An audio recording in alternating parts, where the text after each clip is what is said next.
Okay, we're back. I've done a lot since the last video. I'm not going to video every single detail, but just to sum it up, when I purchased my controller, the controller was bad from the factory, so I'm waiting for a new one to come in. The guy was very quick, very responsive, got everything very quickly.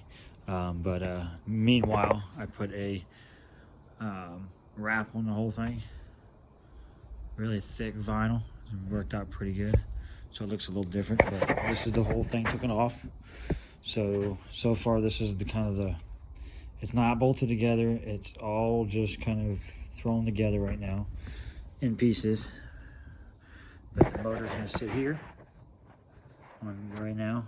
It's just mocked up right now. I put these panels on here to cover it from all the debris that's gonna be slinging up. So that way the battery's protected and the motor's kind of protected.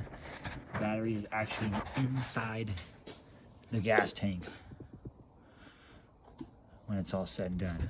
I cut the bottom of the gas tank off, put it in the gas tank. Okay, down here, this is where all the action happens. Got a bar holding this in. This is going to have some, in the end, it's going to have some cushion, so the battery can have some cushion on it.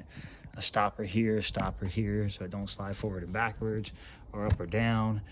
This motor is getting a big giant bracket put on that's going to mount around all of these bolts and then weld down to this big old plate that's on the bottom of the four-wheeler. That way it can be extremely strong. Locked all that up. Here I'm going to put a fan, a 12-volt fan in the front so it can breathe through its normal holes like it has. So I'm going to let it breathe through those holes and push air all the way down, all over the battery, the motor, and the speed control. The speed controller, I'm going to, where this dead space is right here, I'm going to take speed controller and I'm going to bring some brackets down and mount the speed controller here and hook up all my phase wires to it. Other than that, I had to modify the